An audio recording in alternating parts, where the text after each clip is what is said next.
po ba, kapag tumatayo ako sa harapan, grabe yung kaba ko talaga. Kasi pag tumatayo ako dito ng gitna, sa pulpito na ito, grabe yung hinig pag nagsisimula ko lang. Talas rin nilagdarin kapag nagsasalita. Pero kahit ganun pa man, dahil tayo dinamin ng Panginoon upang magbahagi ng kanyang salita, dapat tuloy pa rin natin ang laban.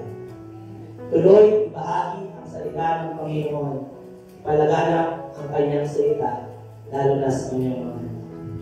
Amen? Ngayon po, dahil ako ang naatasan na magbahagi ng salita ng Panginoon, dahil ang ating lingkod ay nasa Thailand po kayo. Thailand, no? May vision or training na natinan yata kung doon nakakamali. Ako yung naatasan na magbahagi ng salita ng Panginoon sa umaga nito. At ang ating pag-aaralan ay matatagpuan sa aklat ng Marcos, chapter 10, verse 17 to 30. Na ang pinabagatan ito na ano ang iyong pinapahalagan. Tanungin mo sa katabi mo, ano ba ang iyong pinapahalagan? Ano nga? Ito ba ay material na bagay? Ito ba ay pera? Ito ba ay kayamanan, pamilya, kaibigan, o babaeng nagbibisihan, o ang Diyos? Itong istorya na pag-aaralan natin sa umagang ito ay tungkol sa isang mayamang binata. Na makita natin na siya'y lumapit sa ating Panginoong Jesucristo. Kaya ang tanong mo dyan, bakit mahirap sa mayayaman makapasok sa kaharian ng Diyos? Ngayon, makikita natin. Masama pa maging mayaman. Bakit sinabi sa ating talata, no? Pero tingnan natin yung background. Ano ba yung... Dito, makita natin, ang kwento ng mayamang binata ay 3 beses po na binanggit sa New Testament o yung bagong tipan. Makikita natin sa aklat ng Matthew chapter 19 verse 16 to 30. At makikita natin sa Lucas chapter 18 verse 18 to 30. At sa ating pag-aaralan ngayon sa Marcos chapter 10 verse 17 to 30. Ibig sabihin may gustong iparating sa atin, no? Yung kwento ito na ang kaligtasan ay hindi gawa ng tao, kundi Diyos lamang. Na pinakita ng ating Panginoong Hesus na hindi sapat ang mabuting gawa o kayamanan upang makapasok sa kaharian ng Diyos. Ito po yung ating pag-aaralan. Dito nakita natin, next slide, yung mga maling pananaw upang makamtan daw po ang buhay na walang hanggan. Bisa nababasa ko sa mga comment, lalo na doon sa Born Again, yung sa Facebook, pinagdidebatihan nila, paano tayo makapasok sa kaharian ng Diyos? At paano magkaroon ng buhay na walang hanggan? Sabi nga sa doon nag-comment, basta mabait at tumutulong sa kapwa, okay yan. Meron ba dito ganyan? Basta mabait at tumutulong sa kapwa, okay yan, makapunta sa langit yan. At nagdarasal at sumasamba naman ako, makakapasok ako sa kaharian ng Diyos. Sinusunod ko naman ang utos ng Diyos. Hindi ako masamang tao, may plus point ako sa langit. Kaya sabi naman ganyan, kahit joke lang yan, minsan, naging seryoso. Kasi akala ng iba, kung hindi naman daw siya masama, kasi pinukumpara ang sarili. Siyempre, deserve ako pumunta sa langit. Ganun ba yun? Kaya mamaya makikita natin, no? Kung ano at paano natin matatagpuan at para yung kaligtasan, no? Lalo na sa ating pag-aaralan natin ngayon, na ito'y magbigay paalala sa atin at mag-sink in sa ating isipan yung kahalagahan ng kwentong ito. 3 beses po itong na-mention. Ito yung ating tanong, ano ang mga bagay na pwede natin matutunan ayon sa aklat ng Marcos chapter 10, verse 17 to 30. Una, ang ating matutunan po, ang kapamakan ang dala ng tao dahil sa sarili niyang gawa. Iniwala mo ba kayo? Kapahamakan ang dala ng tao dahil sa sarili niya gawa. Basahin po natin ang talata sa aklat ng Marcos chapter 10 verse 17 to 20. Sabay-sabay po tayo. May isang lalaking patakbong lumapit sa kanya. Ang lalaki ay pumunod sa harapan niya at tinanong siya, "Mabuting guro, ano ang gagawin ko upang makamtan ang buhay na walang hanggan?" Next. Ngunit sinabi ni Jesus sa kanya, "Bakit mo ako tinatawag na mabuti? Walang mabuti kundi isa lang, ang Diyos. Alam mo ang mga utos, huwag kang mangangalunya, huwag kang papatay, huwag kang magnanakaw, huwag kang sumaksi sa kasinungalingan, huwag kang mandaya, galang mo ang iyong ama na." Sinabi ng lalaki sa kanya, "Guro, ang lahat ng mga bagay na ito ay aking sinunod mula sa aking kabataan." Dito makikita natin na ang mayamang binata ay lumapit kay Jesus na may tanong, ano ang dapat kong gawin upang makamtan ang buhay na walang hanggan? Subalit makita natin, no? Pinakita niya, inisip niya na makakamit niya ang kaligtasan sa pamamagitan ng kanyang mabuting gawa.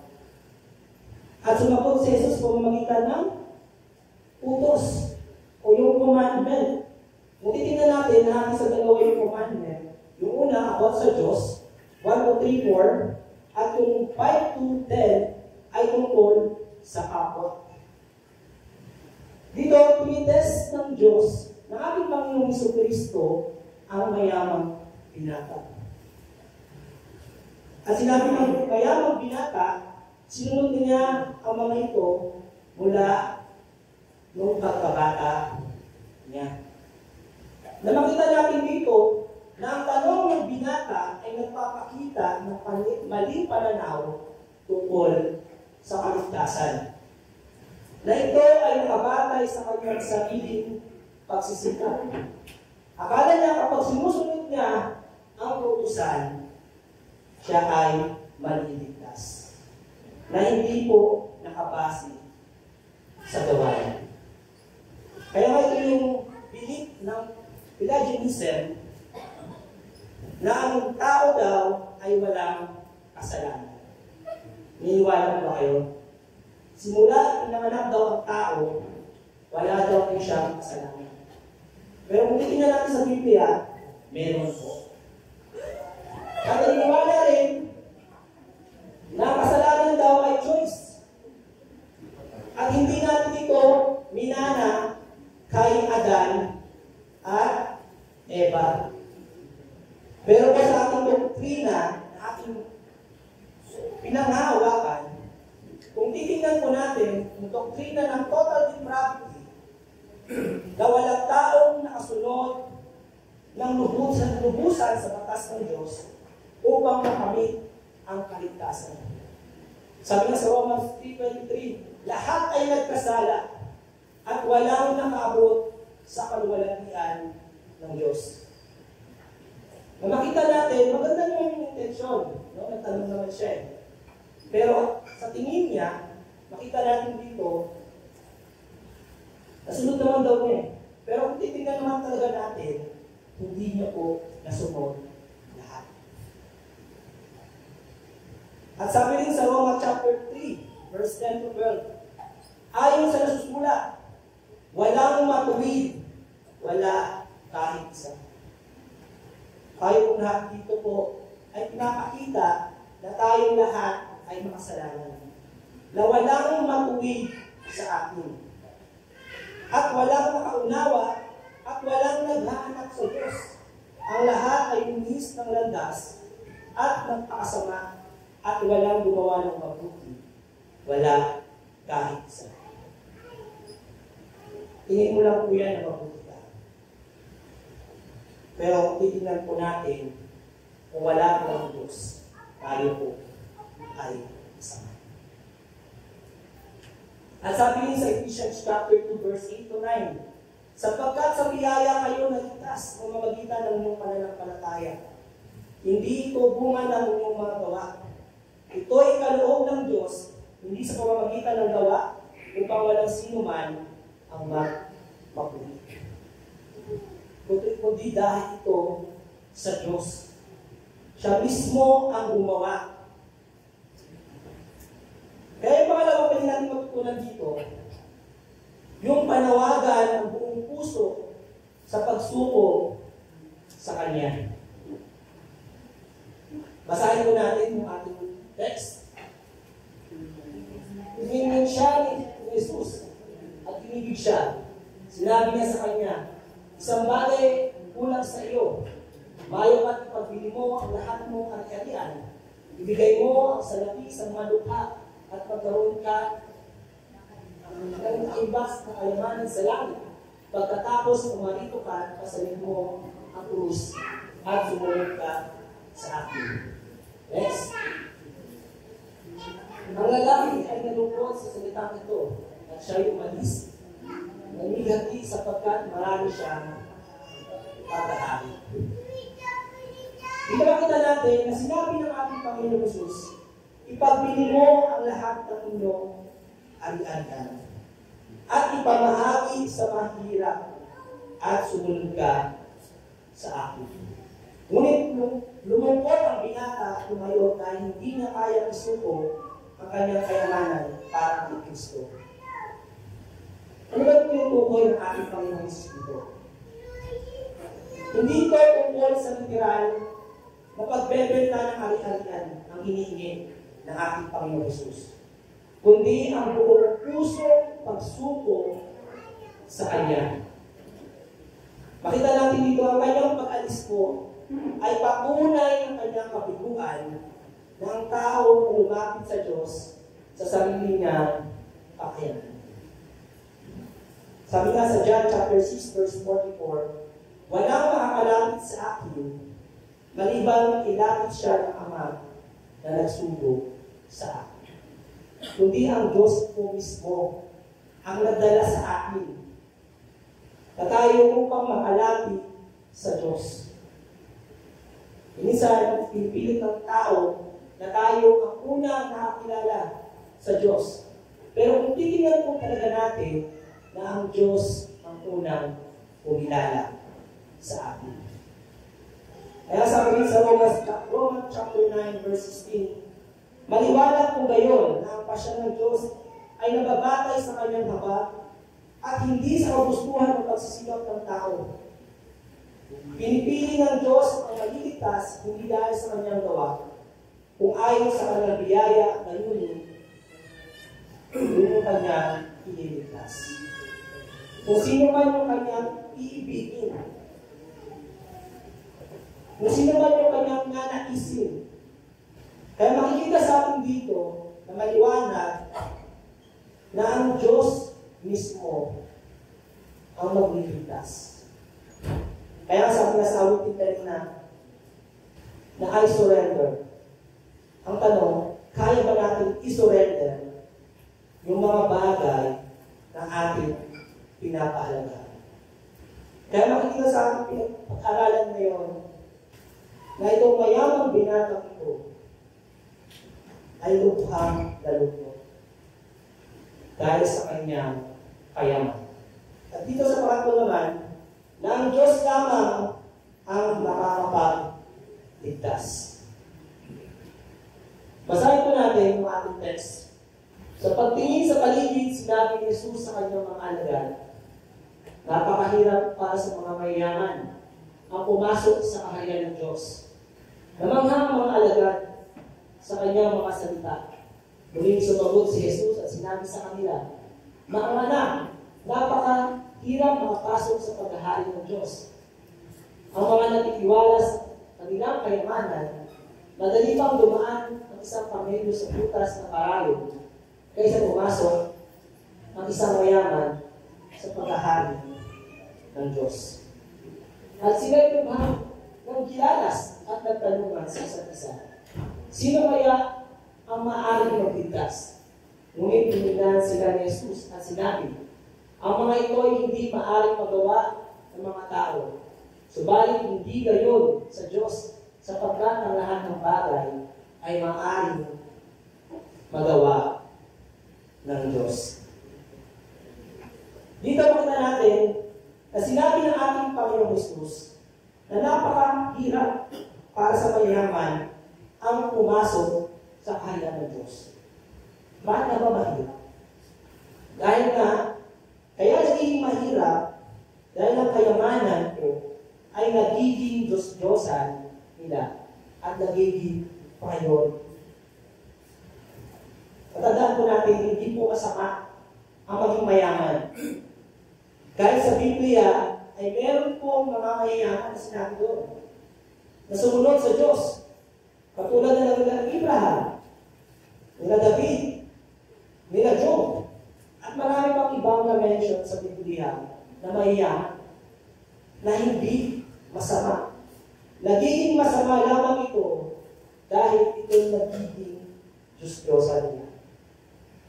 Na nagiging mahalaga sa kanila ang kayamanan kaysa Diyos. Kaya makita natin ginamit nga ang paglalarawan ng kamelyo at butas ng parayo na nagpapahiwatig na imposible na ang kaligtasan ng tao sa sarili ng lakas. Na hindi po talaga kaya ng tao yan. Kaya napaka-imposible sa tao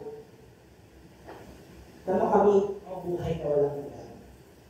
Kaya nagulat ang mga alagad ng tanong, kung gayon, sino daw po ang maliligtas? Pakita natin yung tugon ng ating Panginoong Jesus. Sa tao ay imposible ito. Ngunit sa Diyos ay posible. Sapagkat ang lahat ng bagay ay posible sa Diyos. Kaya pinapakita lamang dito na imposible ang kaligtasan kung ito'y nakabase lamang sa tao. Kaya nga, ngunit ang Diyos mismo ang nagbigay ng kaligtasan sa pamamagitan ng kanyang iyay. Ang Diyos po mismo ang nagbigay sa atin ng kaligtasan. Hindi po tayo. Wala po tayong naiambag kahit konti doon. Ang ginawa po ng Panginoon sa ating kaligtasan ay 100%. Hindi po 99.9 lang. Kundi 100% po ang ginawa ng ating Panginoon sa ating kaligtasan. Kaya sinabi sa John chapter 1 verse 1 to 13, subalit sa lahat ng tumanggap sa Kanya, sila'y pinanganak hindi sa pamamagitan ng dugo o kagustuhan ng laman o kagustuhan ng tao, kundi sa Diyos. Kundi ang Diyos po ang gumawa lahat. Kaya sabi sa Mark chapter 8 verse 36, ano ang mapapala ng isang tao kung makamtan niya ang buong mundo, ngunit mapapahamak naman ang kanyang kaluluwa. Kaya mga kapatid, pinapaalala sa atin dito na isurrender natin ang ating buhay sa Panginoon. At pangapa, ang gantimpala na pagsunod kay Yesu Cristo. Kapag tayo sumusunod sa ating Panginoon, ang reward. Kaya basahin mo muna natin yung ating pag-aaralan sa verse na ito. Pagkatapos si Pedro ay nagsimulang magsabi sa kanya, dahil iniwan na namin lahat at sumunod sa iyo. Sumagot si Jesus at sinabi, katotohanan ang sinasabi ko sa inyo.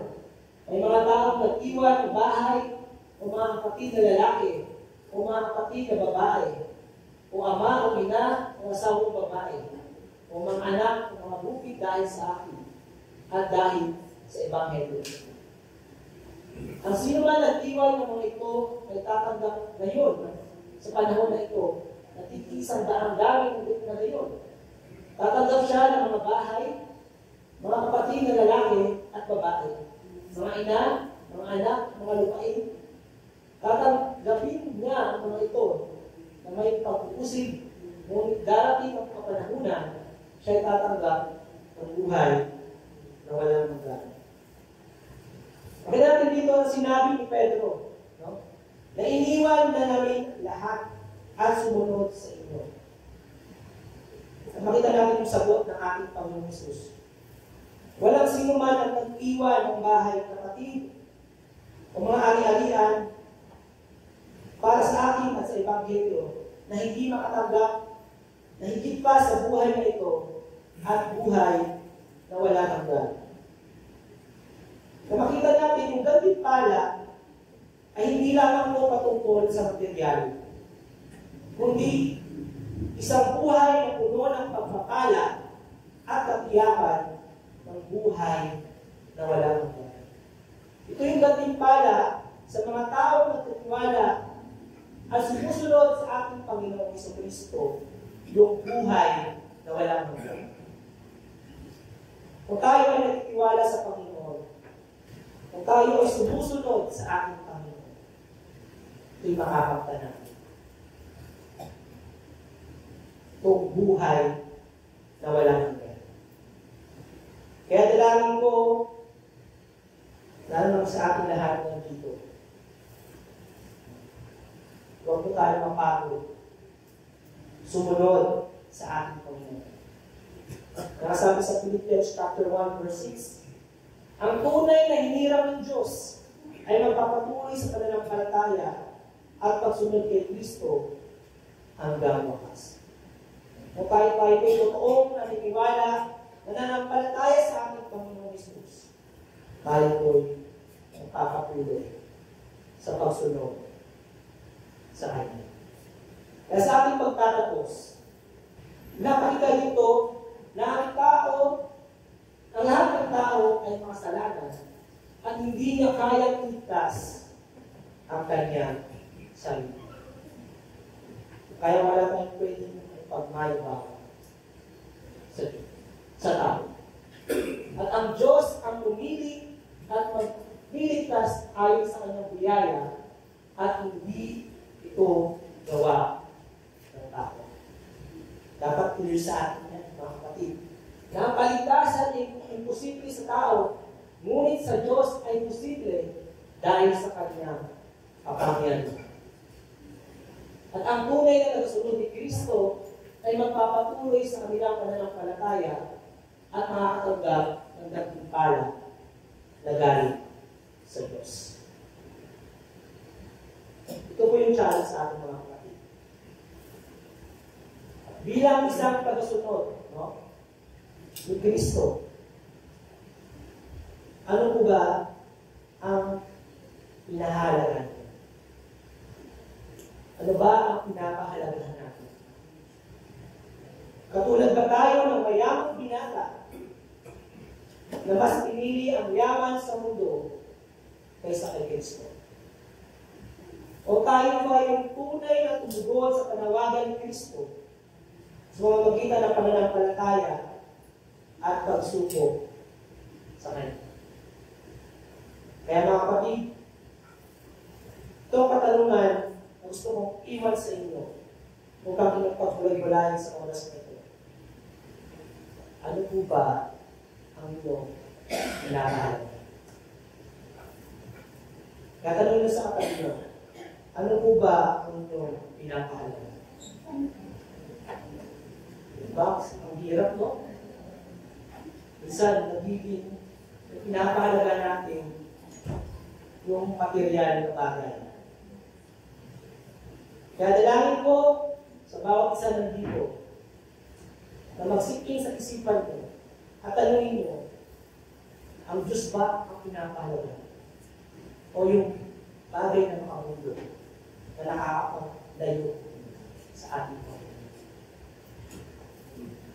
Dalangin ko mga kapatid, bilang mga tagasunod ng ating Panginoong Hesus, huwag tayo mapagod. na sumunod sa ating Panginoon.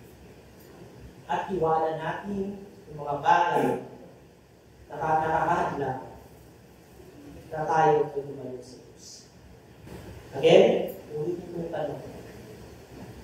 Ano po ba ang inyong pinakagawa? Tayo din.